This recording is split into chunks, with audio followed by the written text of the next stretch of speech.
All right. So the final kind of section of this development is just looking at development across a lifetime. And so often when we think of developmental psychology, we think about babies and children and young people. But even when a person becomes an adult, there's still quite a bit of development that occurs later in life, during older adult, like middle adulthood, older adulthood, as people near the end of their life. And so there's one psychologist who really started to focus on like the entire lifespan when it came to development. And that's a psychologist named Eric Erikson. So he has a theory of development that focuses on the psychosocial aspect of development. So Erikson sought to explain human development by categorizing major changes across the lifetime into 8 distinct stages. And so, according to Erikson, in each developmental stage, from birth to the end of one's life, there's some kind of a crisis or a challenge that humans must overcome. And so he kind of coined the term identity crisis. So that's one of the crises that actually occurs in adolescence. But there's crises at every stage of development that a person must overcome. So the first crisis or developmental stage is trust versus mistrust. And this occurs in infancy up to about 18 months. And so during this time, caregivers must consistently meet infants' needs, and so they'll develop a sense of trust. And so this relates back to attachment theory. And so the goal is for infants to develop a secure attachment. And if they develop that, then they'll develop a sense of trust, kind of just like a general trust. And they believe that the world is safe, that they have a secure base, a secure support system. However, when their needs are not met or they're inconsistently met, they develop mistrust. And so they don't believe the world is safe, and they just kind of have a general sense of mistrust. And so this is the first kind of developmental milestone or crisis to overcome. The next one is called autonomy versus shame and doubt, and this occurs from about 18 months to 3 years of age. So during this time, children are really starting to explore their sense of autonomy. And so this is the stage where kids want to do everything themselves. They want to dress themselves, they want to make their own food, they want to do things on their own. And so they're developing this kind of sense of autonomy and their own will. At this stage, they start to show their preferences for food and clothes and toys. They have a preference for these things. And supportive parenting will kind of let children do things themselves and kind of develop that sense of autonomy. But if children are denied an opportunity to be autonomous and act on their environment, they may doubt their abilities and develop like low self-esteem and a sense of shame and doubt. And so it's important to give children opportunities to exercise their own will and practice doing things themselves so that they develop this autonomy. The next stage is initiative versus guilt. And so this is during like the preschool age when children start going to school and kind of interacting with other kids. During this stage, children start to initiate activities and work towards goals. And they develop confidence and a sense of purpose. And so they're interacting with other kids, and then they can take on kind of a leadership role. And so this initiative is important to support and foster, because if it's stifled by either the environment or an over-controlling parent, children may develop a sense of guilt. And so it's important to give children opportunities to work towards their goals and kind of develop a sense of confidence and purpose. But, I also there's a caveat, balance is important. So it's a little bit of control is important. And same with the previous developmental stage. You can't let children just run wild. Like, you obviously have to set boundaries. But it is important to just give them opportunities to practice their initiative. The next stage is called industry versus inferiority, and this is about the school age, so about when kids are in elementary school from 6 to 12 years. And so here children are really starting to learn rules, like the rules of home, like what's expected of them, the rules of society and school, and just kind of how to function, like what are what are the social rules that people live by. And so children during this time have opportunities to achieve goals. So they may be involved in sports, they may be working on school assignments and projects, they may be doing chores around the house, or just other kinds of projects. And through this kind of working towards goals, they gain confidence and in their own skills and abilities. If they are able to develop this sense of industry, working towards their goals, and they develop confidence, and that's a mastery of this developmental stage.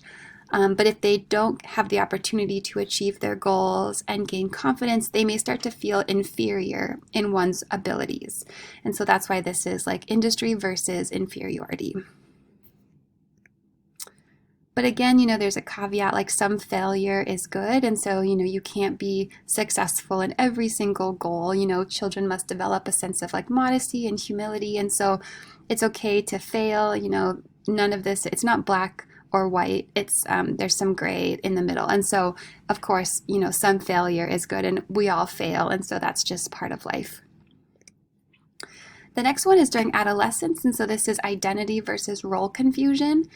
And, like I mentioned, adolescents explore different identities. They start to explore their own values and beliefs and their goals. And so they kind of start to think about who they are and what they believe, and who they want to be in the future. Their own sexuality, their political or religious ideology, their career goals. And so the goal of this stage is to finish with a strong sense of identity.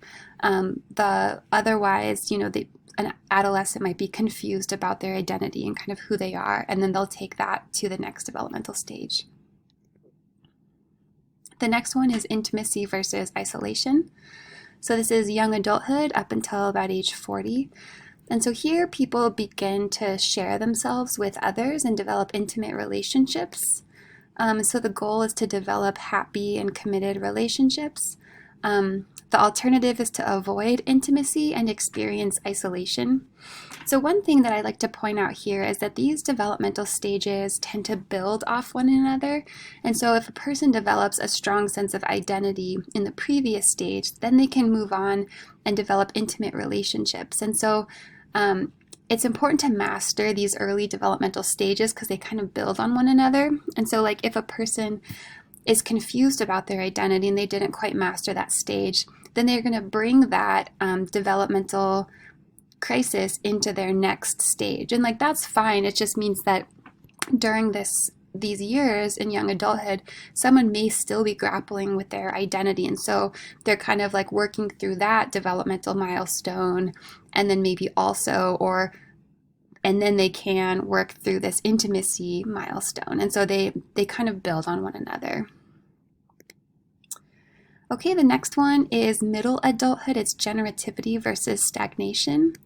And so the important thing here is making use of one's time by giving back, and so caring for others and creating positive change. And so this is often giving to one's family or in one's career if they're really giving back and making a contribution. And so it's important to develop a sense that one is part of the bigger picture. And so they're not, living for just themselves. Some of the earlier stages through like adolescence and early adulthood, people tend to be really self-centered as they're working on their own personal development. But this stage especially, people start to think about the greater world and like people around them and trying to give to them. And so if one doesn't feel like they're contributing, they may feel stagnant or unproductive. And so it's important in this stage to feel like you're making a contribution. And this is important for self-esteem. And then the very last stage is in older adulthood. And this is integrity versus despair. And so the goal here is you're kind of getting towards the end of your life and you've kind of moved through all the developmental milestones. And so here you can contemplate your life's accomplishments. You can think about your family and your career and your experiences over life. And the idea is that hopefully you'll develop integrity if you feel like you've lived a good life. the alternative is a sense of despair if you feel unsatisfied with the life that you've lived. And so this is kind of the developmental milestone at this stage. And so often older adults experience both, and that's okay. There's probably things that they feel satisfied about and integrity about, but then I'm sure most people have some sort of regret in their life. But as long as you can come to peace with that and accept that, that's okay. And there's a kind of wisdom in having both integrity and despair. And so the important thing here is just looking back on one's life, and kind of assessing your experiences for integrity versus despair. So here's all of the stages together in kind of a nice visual. So we start with infants are trying to develop basic trust versus mistrust. And then toddlers are trying to develop their sense of autonomy and willpower. They say me do it, they want to do it themselves. Preschoolers are starting to kind of do things with more direction and purpose, activities, and they're taking on a more leadership role in their friendships. And then industry is the school-aged kid, and so they're really starting to work towards goals and be more independent. And here it's important to develop industry so that they gain confidence in their abilities. They don't want to feel inferior about their abilities. They want to feel like they're competent and that they can do things. And then adolescence and young adulthood, we've got identity development, and then intimacy with relationships. And then middle age is this generativity, like giving back to others. And then older adult is integrity versus despair. So I like this because I think most people can kind of relate to the different stages and where they're at, or like where are the people that they know, whether it's like a younger sibling or parents or whatnot. So this is, one of the great things about this psychosocial theory of development is that it brought attention to later development in life. And so thinking about middle adulthood and older adulthood. So Erickson showed that there were meaningful changes in middle and late adulthood. So development is not just about kids, there's also meaningful changes that happen later in life.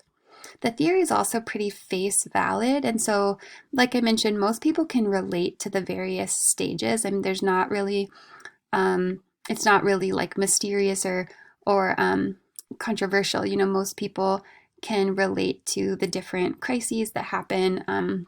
It's like pretty valid.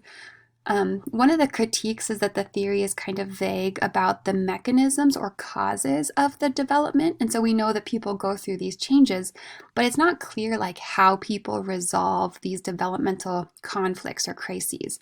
For example, what does one need to do to develop intimacy? So, they say intimacy versus isolation. But it's not, Erickson doesn't really speak to the psychological mechanisms that occur to like develop to overcome these crises and develop, say, intimacy or identity and things like that.